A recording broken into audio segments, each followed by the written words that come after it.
we hope that the conclusion remarks and the trial and the verdict of the trial will be given by Dr. D. Cruz in his panel. So let us go for that.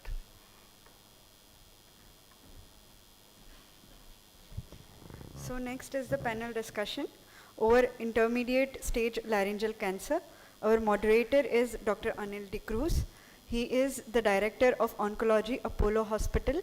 He is the past president of the Union of International for Cancer Control, headquarters in Geneva, and he is the first Indian to hold the position. He has also served as Director of Tata Memorial Hospital and Chief of Head and Neck Surgery, and he is past president of FHNO. Our panelists are Dr. Ankit Thakkar, Dr. Deepak Balasubramanian, Dr. Diva Shah, Dr. Karan Gupta, Dr. Krupa Shankar, Dr. Pareen Patel, Dr. Pinaki Mahato, Dr. Sarbani Ghosh Lashkar. Thanks, good afternoon. In my introduction, you forgot to say that I'm a dear friend of Kaustubh and all the Jishno members as well. I think that's the reason why I'm here. But anyway, we've had a great 3 presentations. Kaustubh phoned me 2 nights back and said, change from just T3. He said, these 3 guys would have torn that cord apart. There won't be anything left for you. So do something called intermediate group. Tell people how we should triage patients and go. And we've got a very balanced panel. We've got Ankit and Sarbani radiation, Diva radiology, Krupa and Pinaki are medical oncologists, and Deepak, Karan and Pareen surgical oncologists. So we know traditionally, and Abhishek brought this point out time and again, that in all these larynx conservation trials, they were staged group. And that's how they staged our patients, stage 2, stage 3, stage 4. And they took it, and there was a mixture of T1s, T2s, and then the various staging of N. But for us in our guidelines, we know that stage 1 and 2 is single modality therapy, and 3 and 4 is combined modality therapy. I like to stage my larynx this way, just 3 stages. Stage 1 is early, cords mobile, you will use a single modality therapy. The locally advanced, that's T4, N2, N3, will all go for surgery in my book unless they're really advanced and you cannot do anything. And the bulk of larynx that we see comes in what we call intermediate. The cord is impaired or fixed, and we have a number of treatment options. So just focus to the middle of the slide. We have chemo radiotherapy, we have laser open surgery plus minus RT after that, radiotherapy alone, and induction followed by RT or chemo RT. And I hope at the end of our 1 hour, we are able to tell people how to send patients for which one of these 4 modalities. So my first case, senior official from the east part of UP, in the cabinet, he had this laryngeal disease. I don't know, my video is not playing, but you can look at the CT scan and you can see that the airway is compromised. He wants to save his voice. So what factors do you consider when you send your patients or when you want to choose your patients for ideal treatment? Any order, left to right.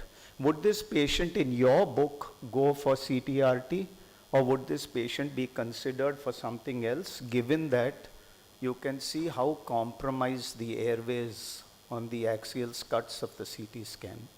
Pareen, maybe you've got the... So we will assess the laryngeal function, whether he is aspirating or not.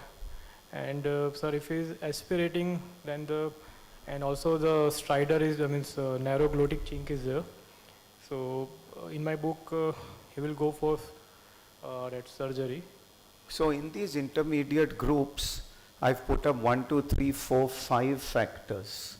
To me, I consider all these 5 factors. So any one of you all can pick any of these factors and comment on them. And then if you have more, we can take them after we complete these 5, quickly in the interest of time. How many of you all look at pre-treatment volume or deep cord fixity? If it's just T3, we know that T3 is a fixed chord. Do all T3s go for CTRT, or you triage some into surgery, send some into chemo-RT, some into induction? Sarbani, you want to go? So I think what we'll do is that for all T3s, the first thing is evaluation of the, of course we look at cartilage invasion, but then it's a T3, so we're talking only about superficial cartilage invasion. Inner perichondrium. Inner perichondrium. So in that case, what I would do is look at the laryngeal function. If the laryngeal function is intact, the next thing is I would then see whether this patient has got comorbidities and whether he is suitable for concurrent CTRT or not. If the patient has no significant comorbidities, is suitable for concurrent CTRT, and everything else is negative, meaning it's favorable, I may consider this patient for concurrent CTRT. So then can we conclude at the end of your comment that for all T3s or intermediate stage, we look at laryngeal function first? If laryngeal function is okay and the patient can tolerate CTRT, all of them will go for concurrent CTRT, or did you all get swayed by the dessert that Abhishek served today? The question is, what sort of laryngeal function is going to recover after you give concurrent CTRT to this patient? Because he probably has bilateral fixed chords, and you said he wants to preserve No, his he's voice. got a host, one side fixed. He's just got a compromised airway.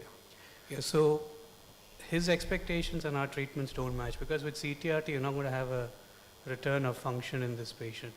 And there are no options for a conservative surgery looking No, at but the why? CT. We can go back to that case. Why do you say there'll be no return of function? Because he We'll already go has back. pre-laryngeal dysfunction, pre-treatment dysfunction. No, he has no dysfunction. He's just His- got tumor bulk there. Diva, could you read this scan for us with the cartilage erosion? Do you think it's gross? And just some points, tell them about sclerosis, tell them about the various lysis, how do you would make out cartilage erosion and which is worrisome? So, How do we distinguish between a T3, T4?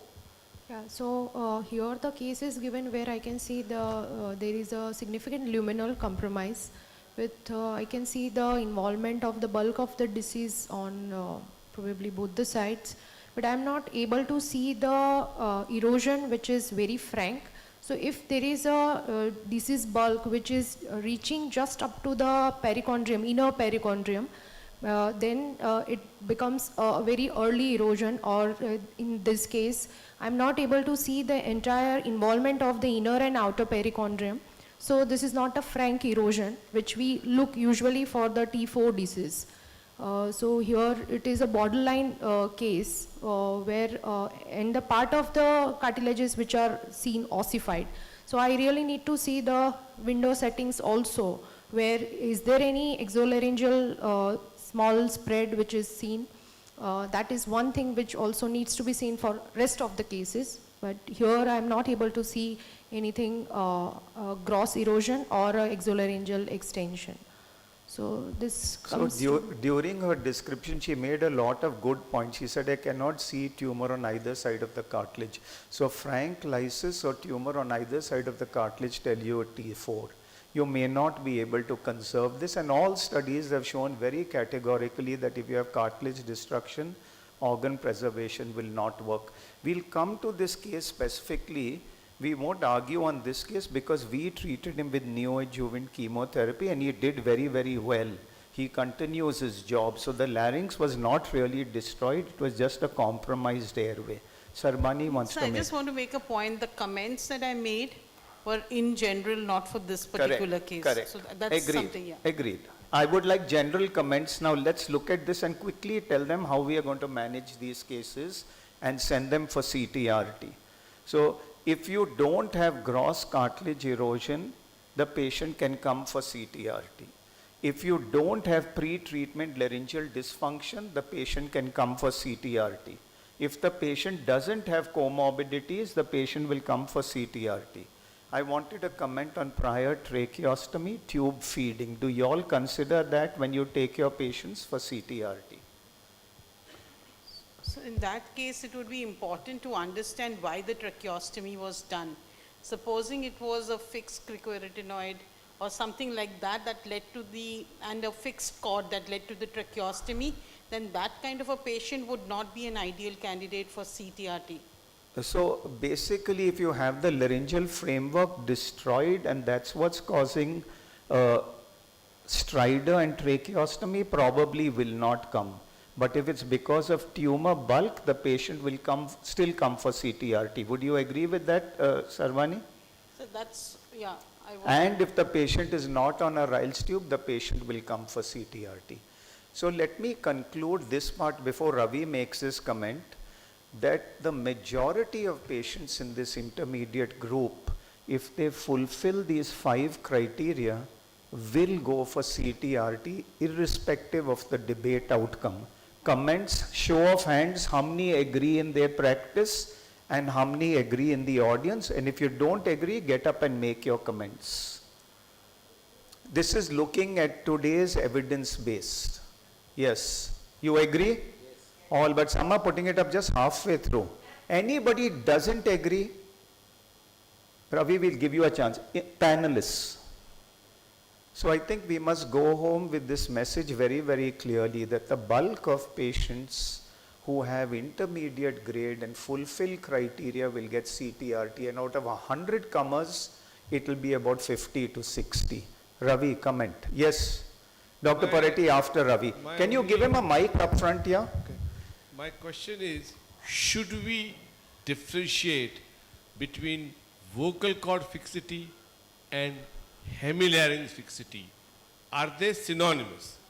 And if not, will they change our decision about whatever you are telling? Comments from surgeons. Vocal cord fixity to hemilarynx fixity. How many of you all look at that in your practice? How do you distinguish? You said yes. Tell me how you distinguish. Because we have to give them messages to take home. Yes, Dr. Paretti. Yes, so you distinguish by the endoscopy because you have distinguished the fixation of the arytenoid and fixation of the vocal cord are 2 different scenarios, by imaging because in these cases you have the increase of the space between the thyroid and the arytenoid. The radiologists call this thyroid arytenoid space. There is the gate to peripheral sinus. So this case was the complete involvement of the posterior paraglottic space with fixation of the arytenoid probably. And this is absolute contraindication for the conservative surgery. Okay, this is absolute. But my question here is, if I have to perform a prior tracheotomy, probably there is some question about the possibility or the worst result of CTR.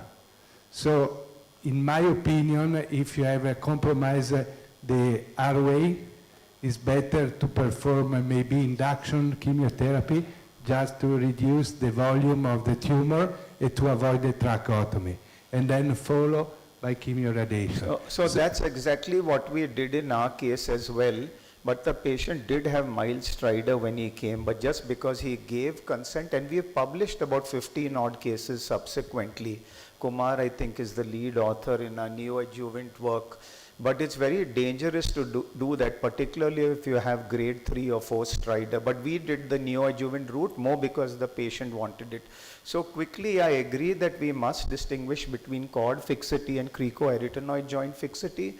You look at 2 things. You can have the anterior, the paraglottic space anteriorly that's fixing the cord because of bulk, and you have disease posteriorly, and you must look very carefully at movement of your arytenoid. The arytenoid will move because of the cricoarytenoid junction, and it will also move because some of the muscles come exolaryngeal, the posterior cricoarytenoid. So make that distinction. If it's anterior space, you may be able to conserve. If it's posterior space totally destroyed, it will probably go into a dysfunctioning larynx, and the patient in my book may come for surgery. Tell me. Yeah, I just want to mention that those of you who were there in the morning's lecture of Nitin, he elegantly showed all these spaces, the anterior space and posterior space, and the line of comfort or ideal line. So great, we can have him make some comments later, and Abhishek put this slide up as well.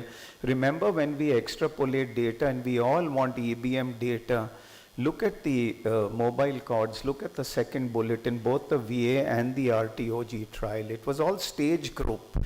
And again, he put up the next slide of mine. I don't know whether you saw my presentation, but anyway, when you look critically at fixed versus mobile cords, here's Randy Weber's paper from the RTOG data. It's 28% versus 20. So they say it could be because the RTOG had a favorable subset of patients. And I'm making this point because everybody sends their patients for CTRT. We agree the bulk will go, but there'll be about 30 or 40 who will not go. So please don't send all your patients for CTRT. There should be favorable volume and you should do it. Do we do pre-treatment evaluation to find out whether our larynx is dysfunctional, or you only send patients who have a spittoon and say it's dysfunctional? Karan. So I'll be honest, mostly we evaluate the function and the swallowing and speech mostly for patients who already have a complaint. Not every patient goes in with a complete objective speech and swallowing assessment. But we use certain pointers in our outpatient to see if this patient will fit chemoradiation protocol or will need surgery to see if the larynx is dysfunctional or not. Like the TALK criteria. It's a very simple objective criteria, very something which you can just do in the OPD itself. And if the patient gives an history of aspiration on liquids, that's the patient you will really evaluate for swallowing dysfunction as well. So not all patients undergo a complete objective speech and swallowing assessment, but yeah, ones who complain about it undergo. Left to right, how many of you all use objective and how many of you all use subjective evaluation? Sarmani uses what? Objective. Tata Memorial. Anybody else? So the first is subjective. If subjective points So you're out doing subjective, you're not doing objective. It's no shame to say that. Anybody uses objective? Or is it only Tata Memorial Hospital? Go ahead.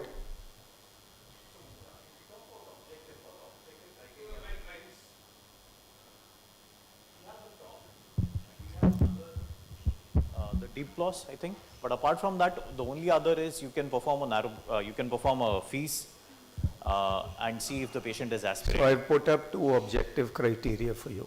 Yeah, so apart from FEES, one talk as Karan said. The What other about is, the modified barium, VFSS? okay. So let me make one point. Today, if you send patients for laryngeal preservation, like when we give cisplat, earlier we never did audiometry on our patients. Today, when you give a patient CTRT, you have to look at dysfunctional larynx and you have to look at it objectively. It's mandatory. 50% of patients who don't have complaints aspirate. And that's why you had increased death rate in the CTRT arm in the RTOG. Postulated of patients who are symptomatic, 80% have aspiration. So you must do, and there are 2 tests that you do. You do the modified barium, which is the video fluoroscopy swallowing, or you do the FEES. Now I want, just a point. So the thing is, we do something in between. We do a semi-objective evaluation. In the sense, most of these patients undergo a fiber optic laryngoscopy in the OPD for disease mapping, disease assessment. Sometimes you pick up aspirations, silent aspirations. So you are doing a semi-FEES. So that's fine. You can, that's FEES. Yeah. So you put in a flexible scope and you can use various scales. You can use the PAS scale. Then you have a Murray scale, a Yale scale. Those Murray and Yale are basically after post-treatment evaluation. And that's something that I hope we discuss at somewhere in the program at the end. So you must do an objective assessment. The talk is more prognostic. The talk came from Dennis Krause's group, looking at 4 criteria: T4, albumin, alcohol more than 6 pegs, and what's the 4th? Karnofsky is less than 80. They gave 1 point for each. If you had more than 3, the chances that you would save the larynx with CTRT was just 6%. So you must use objective criteria. And there are various other prognostic scores as well. I just put up one because it looked more fancy. But we have to do objective. Prathamesh. So in the morning we had a presentation, we had a talk by Vishal. And I think though we would like to use it, an objective criteria along with the clinical and radiological, it is still not really, sacrosanct. There are some patients who might have aspiration, at that point, and the VFS is very clear. So we need to have still more distillation of all these facts. But the point well taken that you need to apply it to all your patients, and then going ahead we might have some strict criteria coming out. So point well taken, but just read this little thing that I've written at the bottom there. Arvind, go ahead. No, I agree with what Prathamesh said. I think what we can do in the regular practice is have a combination of subjective and objective. Like you have what is called as the water swallow test. Give a patient 100 ml of water. Sure, so you can do. You will sort of know, and by doing the PAS score, you have some criteria in the sense like if it's 1 to 4, you know that it is not much. So point well taken. Higher the score, I think. So that is an objective. That is an objective test that you are doing. You are looking at pass, and I was going to make that point, but I just want you all to read that when you look between the modified barium and you look at the fees, you can see that there's a high level of agreement for sensitivity, specificity, negative predictive and positive predictive value. Fees has greater sensitivity in pre-treatment aspiration. So my thing to y'all is I don't do it regularly, but I put a flex scope in all my patients. I don't do minor OT, DL stuff anymore. So I put in a flexscopy and map. And all you have to do is look whether you're more than 4 or less than 4. It's a kind of an objective test. So I'm leaving you all with this message that please do it for all your patients. Put a flex scope in, see whether they are aspirating, then you do what is known as 3 things to decide which patients will go for CTRT. Look at clinical, look at radiological, and look at this, and then make a decision on whether your patient goes for CTRT. So sometime I have a bulky T3 destroyed, there's no gross cartilage erosion. I may send that patient for upfront surgery or for neoadjuvant. Comments from panelists, whether you'll agree, don't agree, have a different school of thought, open to anybody in the audience to make their comments. Kaustubh's not looking happy. Did I say something wrong?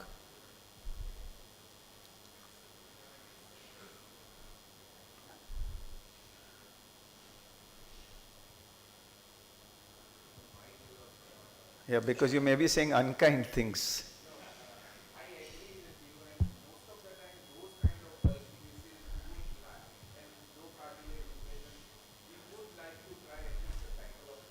So we'll come there. See, look, you read my slides again. When do we give neoadjuvant chemotherapy in this intermediate group? There are various philosophies. Do you do it to downstage disease before chemorads? Do you do it to predict responders? Do you downstage them and offer conservative surgery? And if you read literature, Oliver Lacouri did this approach. He did his supracricoid by giving chemo and then doing conservative surgery like the breast guys do and the limb guys do. And there's a 4th, better control and survival. I'm going to answer the last one. There's no data to show that it gives better control and survival.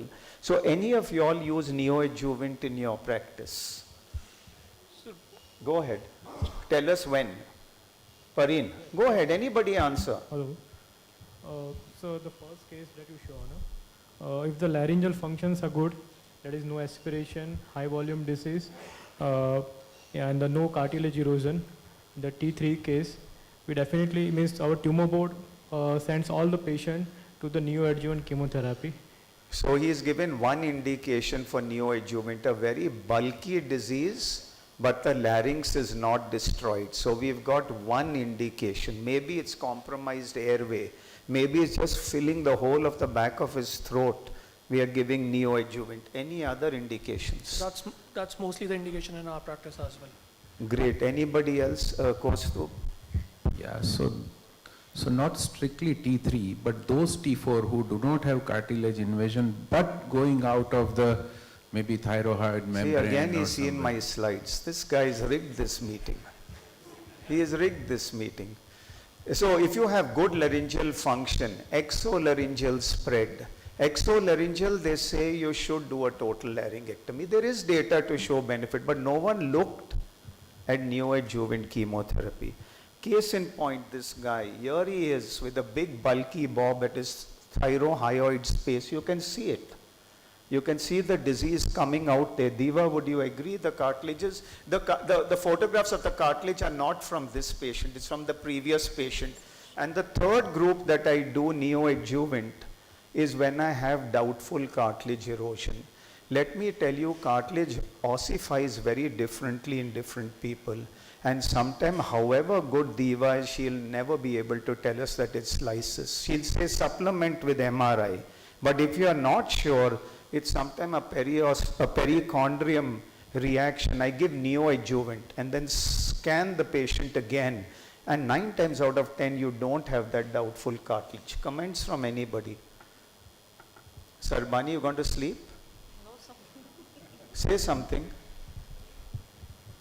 So I agree with the comments that you all have made, but I think the main premise, even when we choose induction chemotherapy for these indications, is to first establish functionality of the larynx. Correct. The larynx is functional, and then we do all this in an attempt. Because the second photograph on the top, Yep.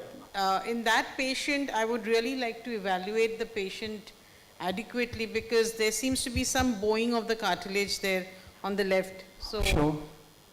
isn't that so? No, Yes. that's Yes. the hyoid. I mean, that's the Hyoid, hyoid. That's the but then- hyoid. But there seems to be, No, I think It's coming out through the thyrohyoid. Trust me, I wouldn't put one when there was cartilage destroyed. so because it doesn't look very good. And Okay, she'll look at her scans better. We are not going to fight, but we are going to say for bulky disease coming out of the larynx, doubtful cartilage erosion, and I have a fourth in mind. If you have past 4, 5, you're not sure, it's silent aspiration, it's not symptomatic aspiration, I sometimes give neoadjuvant chemotherapy and re-evaluate my past. Look, to lop out someone's larynx is very easy. You can't go back and fix it again. So in my book, I have 4 indications where I use neoadjuvant, of course, taking the patient in confidence. Comments from any of the panelists? and what about the superior extension into the oropharynx that we used to think about? That I didn't put that up because that usually will not come with larynx. It's more in hypopharynx that crawls along the Or lateral one. supraglottic larynx. Yeah, but if supraglottic is coming into base of tongue, it's very, very unlikely that this patient is ever going to come for surgery. But the RT-OG trial did have 10% of T4, and that's limited involvement of base of tongue. So those patients in my book go for CT-RT upfront. If it's Grott's invasion of the base of tongue in a laryngeal, then surgery if you can, if it's lateral, otherwise you think of some other treatment. Ravi? To the radiologist, if the cartilage adjacent to the tumor lights up vividly, would it mean something to you? So It lights up in what? On a PET or on an MR or on a CT with No, contrast? any imaging, any CT, if you do a CT and the cartilage which is in the vicinity of the tumor is indicating ossification or it really lights up, would it mean something to you? Okay, Deva, quickly you tell us about what are the signs that the cartilage is eroded. Let's go through sclerosis, let's go through lysis, let's go to bowing, let's go on either side of the cord. So I think it depends on, so there are various stages of the ossification. So in most of the adult patient, we don't see the complete ossification, but we really look at the various signs. Most common is sclerosis, but it is not a specific sign, which happens to any peritumoral inflammation that leads to. Now, sensitive signs are erosion. Now, erosion means there is a in the vicinity of the tumor, there is a irregularity of the inner perichondrium of the cartilage. So that is first sign of the early erosion. Lysis means involvement of the cartilage from inner to the outer perichondrium. So that is a frank erosion. And bowing is a non-specific sign where we sometimes see because of the extensive bulk of the tumor. But if we see the bulk of the tumor and if we see the small hypodense ream in the vicinity, which we have to see on the various window with setting on CT scan, and in such cases it is not erosion, it is just a bowing or the tumor is in close proximity. So these are the various aspects, out of which most important is erosion and the lysis. These are the most important signs to tell that there is a frank erosion or involvement of that cartilage. But sometimes we are in a dilemma, and in such cases MRI helps in the scenario where we see the contrast signal of the cartilage in the vicinity of the bulky tumor. So if that enhancement is same as the tumoral enhancement, then we call it as the cartilage involvement, marrow invasion. But if the enhancement is more, usually the inflammation of the cartilage will show the more of an inflammation.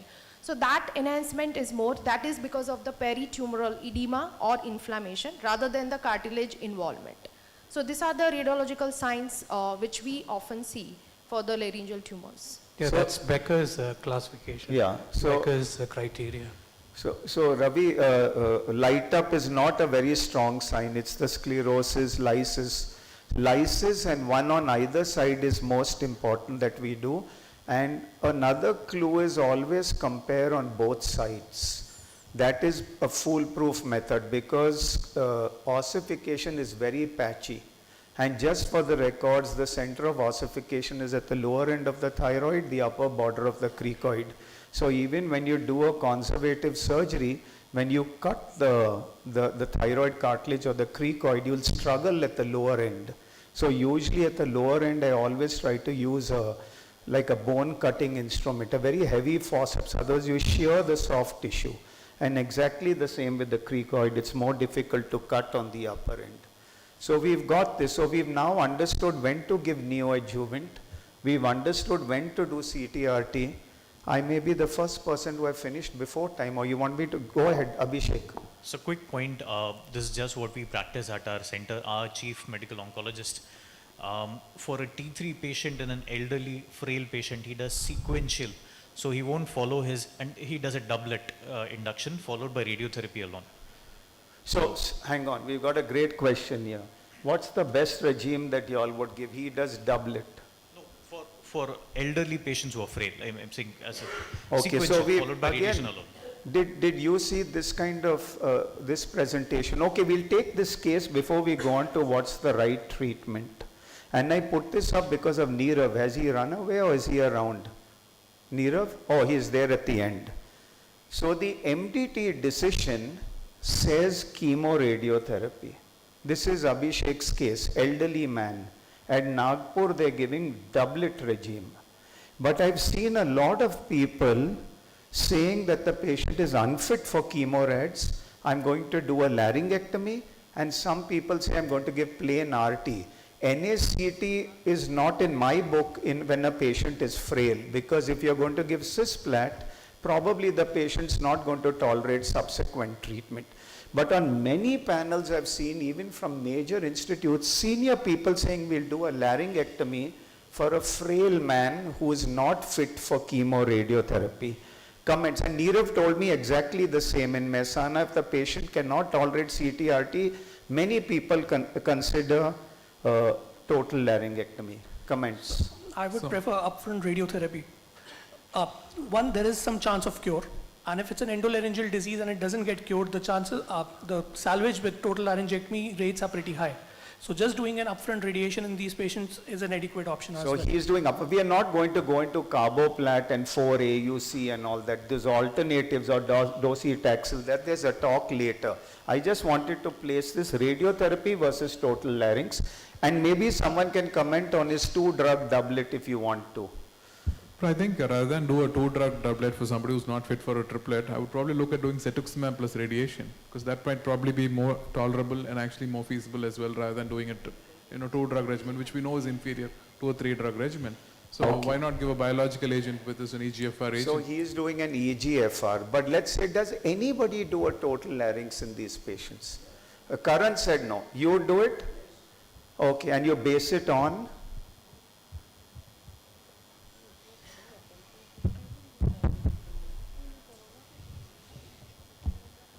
I think a total laryngectomy is an operation that is very well tolerated by and large. I have never found patients not able. So the frail patient who you know is not able to take systemic therapy, I think it is, and with an advanced But disease. this is locally clear? advanced. Do you give them Yes. radiotherapy post-op? Not necessarily, unless there is exolaryngeal spread. So that's Gross. small volume disease. So if you gave plain radiotherapy, what would be control rates? Let's look at historical, 2D, Harvard, Princess Margaret. What would be the rates? Just plain radiotherapy.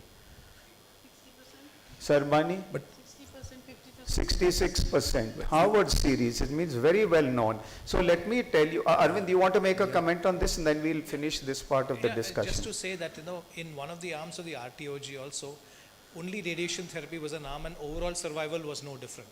So and two-thirds were saving their larynx. Two-thirds saved You're not their compromising larynx. survival by giving only radiation therapy for this frail gentleman. That's So let me end. Prathamesh wants to make a comment. So the point is also salvageability. After you radiate this patient, how many of them will be salvageable? So even from all the databases that we are seeing, the salvage rates are between 18 to 25%. So if your patient has failed radiation and you're not able to salvage, you're going to lose that patient. No. The salvage rates is not Sarvani, what is the salvage potential? No. This you're quoting Dr. Pradhan's 8 to 15% when I was your age. I'm going to quote the RTOG paper. And how many, also one thing which we haven't discussed is how many of these frail patients will actually complete effective radiotherapy? See, I think we've got to take a holistic view of this. Okay, now we can't discuss every frail patient, but let's make some strong points.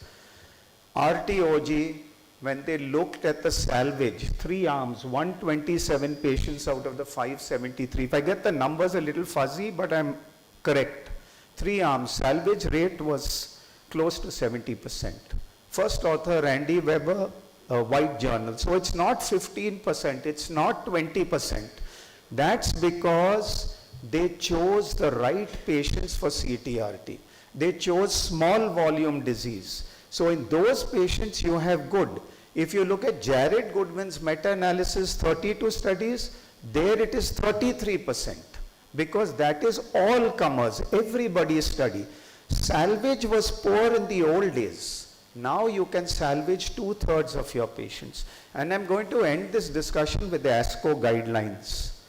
In a frail patient, radiotherapy followed by appropriate salvage should be the treatment of choice. So please don't lop out people's larynxes saying that he is frail.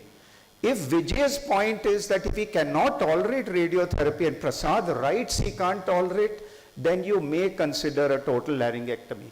But in my book, those patients go for palliative treatment. They don't tolerate anything at all. So if this patient has a poor laryngeal functions, No, if it was poor function, that's a different discussion. This is a good guy. That's okay. Then there's no debate. We won't waste time discussing it if he has a poor function.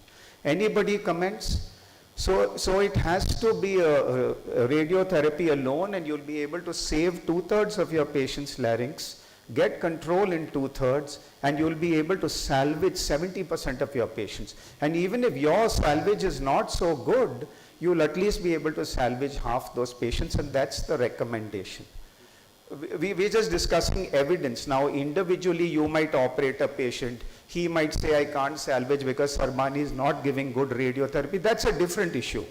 But the guidelines say that you have to operate. Comments from anybody? Finished? Any other questions from the audience? Okay, I've put up the staging for you, T3. Supraglottis and glottis. T3 is fixed chord. In glottis, inner perichondrium involvement tells you that it is T3. In supraglottis, it is postcricoid, inner perichondrium, pre-epiglottic space, paraglottic space. Panelists, in T3, does the T3 vary or influence the choice of treatment? say pre-epiglottic space is involved, would you then take this patient for surgery? Or would you still treat with CTRT? Sarmani, anybody? Go ahead. What about you? You've not spoken, sorry. Go ahead. Ankit. CTRT, sir. CTRT. So none of these would influence your choice of treatment? If pre-epiglottic space is involved, still I will go for the CTRT. So pre-epiglottic is fat-filled. Fat does not do good with radiotherapy. Full pre-epiglottic space, would you consider conservative? I might go conservative. If the pre-epiglottic is involved, cords, mobile, supraglottic, I'm going to operate this patient. Dr. Paretti, what would you do? You are talking about a very heterogeneous group of patients. Yes. I mean, if the T3 for pre-epiglottic space involvement, supraglottis, I go for surgery. So I'd go for surgery too. Yeah, is involved a post-cricoid area, I go for CTR. CTRT, unless the patient has severe dysphagia. Yes, If the patient yes. has severe dysphagia, I would still operate these patients. Okay, if the paraglottic space is involved, it depends. If the anterior paraglottic space is involved, I go for surgery. If the posterior paraglottic space is involved, I go for induction or chemoradiation. So we've got 3 indications for surgery. Anybody agrees, doesn't agree? All agree? So secondly, is pre-epiglottic space, as you said, is fat-filled? Is that a contraindication anymore for chemoradiation? So I would tell you in my book, if it's minimal pre-epiglottic space, I might still go CTRT. But if it's a supraglottic mobile cords pre-epiglottic space, I would go surgery. I would do a supracricoid laryngectomy. But you would still consider other factors in the patient? Of course, of pulmonary course, function of and all course. that. Because he told me by the end of your panel, they should know when to operate, when to give chemo, when to give induction, and when to give CTRT. So we made some indications for surgery as well. Is that correct? Sarvani, you're not agreeing, you're laughing. Is it okay? I just, making the pre-epiglottic space involvement an absolute, No, or not rather a absolute. relative I contraindication. said gross involvement. So pre-epiglottic, there are studies that have shown that outcomes with radiotherapy may be inferior. May be inferior. And also if you read, pre-epiglottic space involvement is associated with a higher incidence of lymph node metastasis in laryngeal cancer. These are well-known facts about the pre-epiglottic space. So you must factor 2 of them into your treatment algorithm. You can't do conservative laser surgery from inside. If pre-epiglottic is involved, you won't clear it, and you'll also leave back lymph nodes. So you have to factor it. You might do a neck, you might do CTRT after that. That's a different issue. Go ahead, Deepak. So it's okay for you to do a conservative surgery and still give the patient CTRT post-op? No. So that's another point. That would you do conservative surgery if your patient needs CTRT later? Deepak has asked a question. Anybody wants to answer? So, and also in this context, the scenario that you told us was that the patient had mobile cords.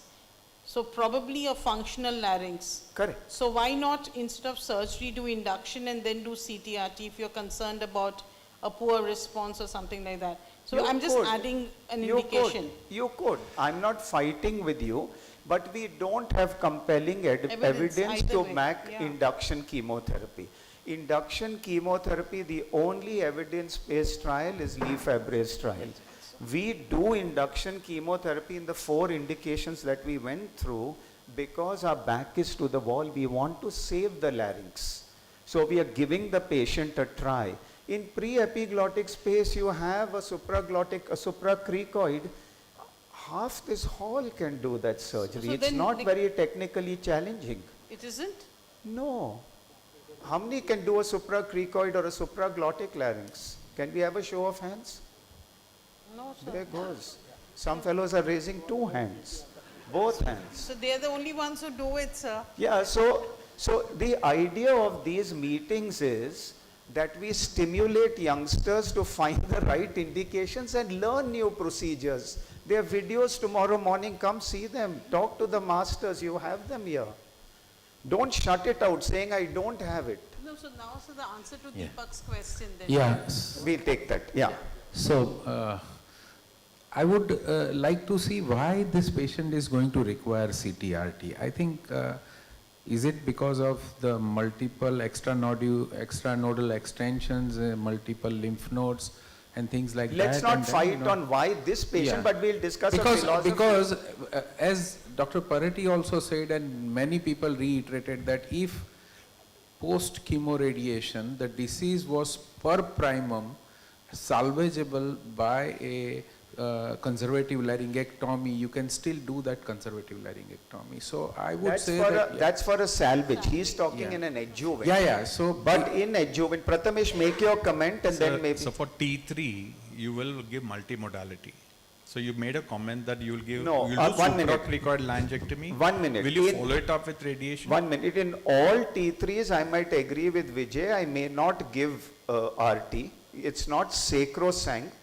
Small volume disease depends why T3. I may not give RT, but I agree with you in large majority I will give RT. Anybody wants to answer Deepak's question about will you do conservative if you're giving CT-RT or RT later? Anybody? So if the oncological results are better with conservation laryngeal surgery followed by adjuvant radiation based on pathology, then doing it in place of upfront CT-RT makes more sense. So doing multimodality treatment for a stage 3 or an intermediate group of cancers is not contraindicated. It's not that you can't give multimodality treatment for these groups. If the pathology demands it, you will give it. And if your chemoradiation with a frank pre-epiglottic space involvement doesn't give you that oncological results, which your conservation laryngeal surgery followed by adjuvant radiation can give it, I don't think there is a discussion about that, should we do it or not. So here I put up NCCN for you, Deepak. T3N0, So- adverse path features. You will give adjuvant, but to answer your question, by and large, and this the Florida data 3 decades back told us, never do conservative surgery if you have to give adjuvant treatment. It's bad, the organ doesn't do so well. So in early cancers, please do not do conservative surgery if you can treat with single modality radiotherapy. That should be the dictum. But in more modest advanced disease which are conservative, if you're forced to give radiotherapy, give it. They don't do so well. There will be a heightened complication rate, but you have to have disease control, and all guidelines say that. I cannot preempt, where's Prathamesh? I cannot preempt whether the patient needs RT. I'll choose my patients wisely, but if they need it, I'll give it and I'll accept a higher complication rate. But data has shown that if you combine organ preservation surgery with post-op RT versus single modality RT or CT-RT, the results are inferior with the combined modality treatment. Of course. And the Isn't that logic or intuitive? Yes. So how can, you yourself said you can't predict which patients will require. And these adverse pathological features can be anything from PNI, LVI. It does not necessarily mean the lymph nodes. So that can be a pathological surprise. So would you take the chance and still do it, or? So in your book, there is no indication for conservative laryngeal surgery. No, I would The do way it. you're arguing, you're saying there's no indication. So you say, I don't believe in No, conservative no, we laryngeal. still do, but I'm just worried, how do you make sure that, is there any tips, or how do you make sure that we don't have to give the patient adjuvant treatment after that? So here, does this influence your choice of treatment? Yes. How? So patient is a supraglottic disease and patient has bilateral nodes, they tend to do well with CTRT. So this is an obvious pathological factor. I'm talking about microscopic pathological You'll never factors. come to know. In thyroid, it's exactly the same. 2/3 of patients have intermediate factors that justify total thyroidectomy. You'll never come to know. So the dictum is that you should use your clinical judgment, and if you feel the patient is going to need adjuvant treatment post-operatively, if it's a histological surprise, you can do precious little about it. Like Prathamesh said, that if it's a locally advanced and you have to give, then I would probably go the CT-RT route. I would not then do a conservative surgery. There I agree with him. How would you manage these patients? Let me just tell you that the NCCN have 3 different types of T3. And I've put this up and they've kind of circled there. The T1, the T3N0, the T3N0N1. These need a total laryngectomy. The first ones are amenable to conservative surgery. And then you have the T3N2, N3. And I want to make another point. Many people with locally advanced nodes tend to operate patients. The patient here would go for CTRT with neck as a salvage. And we have the PET neck trial. I know the majority were oropharyngeal in that. I know they didn't have N2, N3. But if you extrapolate the data and you think of it logically, probably I would give all my patients CTRT. So would everybody agree with that? Okay, great. So maybe from left to right, one comment to everybody on this intermediate group, some take-home message, and then we can wind up the panel. We've got 10 minutes left. Yeah, go ahead, Kaustubh. So, this is what I was trying to say, that why you need a CTRT in that T3 pre-epiglottic space patients. If that is because of the bulky nodes, extranodal extension into your imaging and clinical judgment, I think you give CTRT and you have a backup of supraglottic laryngectomy, because this disease was amenable to partial laryngectomy per primum. That's an important point. If you're doing conservative surgery post-operatively, the lesion should have been suitable for a conservative surgery pre-operatively, and then only it will go for post. I burnt my fingers once with an international patient. I did a supracricoid and he came back with a horrible base tongue recurrence because I didn't know the initial mapping of disease. He was international, came to me with limited data. I saw a nice, good sitting lesion in the supracricoid. I took it out, but he had a horrible base of tongue, Sachin. Sir, presence of extranodal extension would affect the decision making clinically or radiologically? Extranodal extension where? In the nodes? In the nodes. Radiological? Radiological or clinical? Not in my book. Not in my book. We used to do something called split therapy where we used to remove the node first and then give CTRT to the larynx. But that was 20 years back when we didn't have such good radiotherapy. We didn't have 3-drug chemotherapy. We never gave CTRT and we didn't have the PET scan. But now it doesn't make a difference. You give CTRT and do a salvage neck dissection. Okay, thank you, sir. Go ahead. So I just wanted to know, post the PET neck paper, is a planned salvage for bulky initial nodal disease completely out of vogue, or is it still practiced? Comments, surgeons. N2, N3 nodes given CTRT, will you go in 8-12 weeks later and operate, or will you base your decision? Management of only the neck, primary control. No, sir. We want to operate directly. We'll go for a PET scan and look for the viable disease in the neck, and if something is suspicious, then we'll take a biopsy, whether any necrosis or the viable disease. If it is viable disease, then we'll go for. How do you know the viability? Do you do Ki-67? You look for viable cells? You look for ghost cells? No, sir. We'll take it's very difficult to know that. We'll take the USG guided biopsy from that PET suspicious nodule. But I'm telling you, there's no pathologist here. It's very difficult for them in a CTRT setting to tell you whether cells are viable. Before PET scan came in, we used to do Ki-67. Literature is replete with those kind of publications. But we'll answer that. Deepak. So I had a question. In the post-chemoradiation setting, how well do supracricoid laryngectomies do functionally? As compared to post-radiation. They'll do poorer than if it was in a de novo setting. No, so it's like this. If you do a radiation, compared to radiation. Yeah. So if you, chemoradiotherapy as compared to radiotherapy, would you want to tell that? I can give you some data. You want to answer that? Radiotherapy primary, then do a salvage supracricoid versus CTRT salvage. Is amenable, but you have taken into account that the salvage surgery after radiation has a high rate of complication in terms of deficiencies or something. So when I perform conservative surgery after radiation failure, I plan always to put a flap to cover the pexy. to avoid any complication. So like an onlay PMMC, I think Mithali is going to present tomorrow, right? She's showing salvage.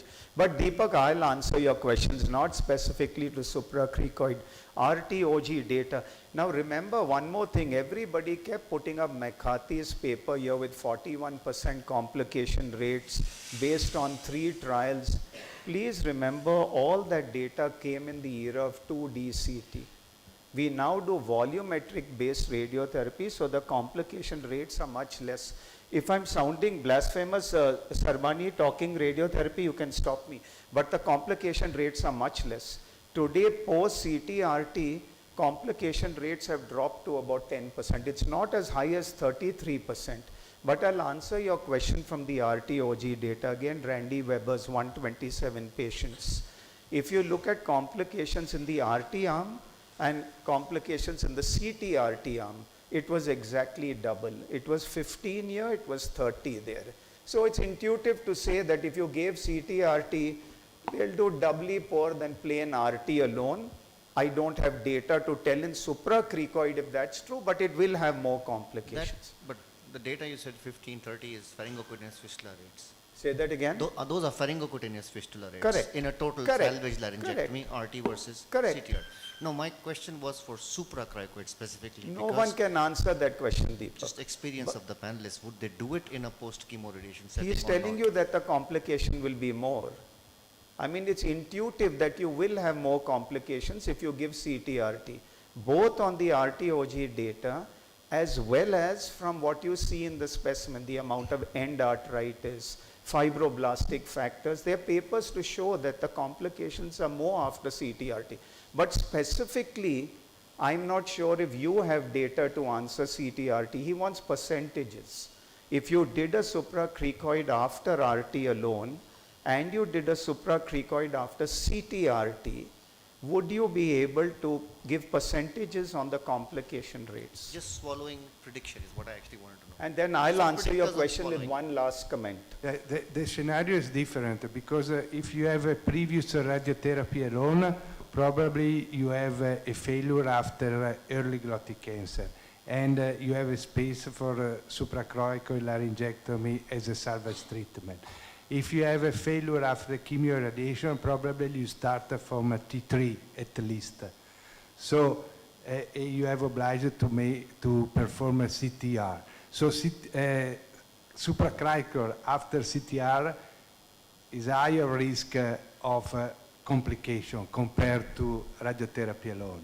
So after chemoradiation, you have to select very well the salvage surgery for conservative surgery. I feel better with total laryngectomy. So I'm going to back that up with data. So again, if you look at the RTOG salvage rates, I told you 70% is for CT-RT. If you read that paper carefully, it's 90% for the plain RT group. And the postulated difference is that in CT-RT, the cells or the clones were more resistant. And that's why they came back and you could not salvage so many patients. So in my book, post-CT-RT failure, I'll be very, very careful to do a supracricoid. I would not do it, and I'd urge all of you all not to do it unless you have some compelling evidence that you want to do it. Complications are more, and biologically it's not a good thing to do. Mithali. Just a continuation to the same question. How comfortable is anybody doing a near total laryngectomy in post-CT-RT setting? I don't know, I can answer that. I think near-total is pass. You now have the TE puncture. It's very rare that we do near-total laryngectomy. And in a post-CT-RT, even our paper that someone showed this morning with Dr. Pradhan, we've got a very small number of RT. In those days, we didn't have it. The success rate of CT-RT has also gone up so much that we don't give those patients near-total, even de novo. At that time, we used to base it on the RTOG trial, 7303. We used to give everybody surgery first. That's why we used to do that. No, if it's a unilateral T3 larynx post-CT-RT patient comes with, is amenable to near total laryngectomy, would you consider, or because it's a CT-RT I don't setting, consider would you anymore. say If any of you all consider, please. Any experience amongst any surgeons? Kostub, the video was from your team.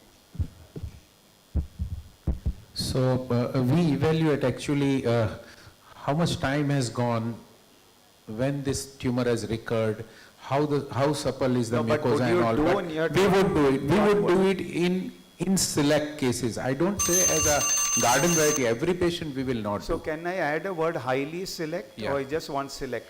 Highly select patients. Very unlikely that people now do conservative after CTRT. Yeah. Okay, I think we finished. Any of you all want to make any comments? Anybody from the floor?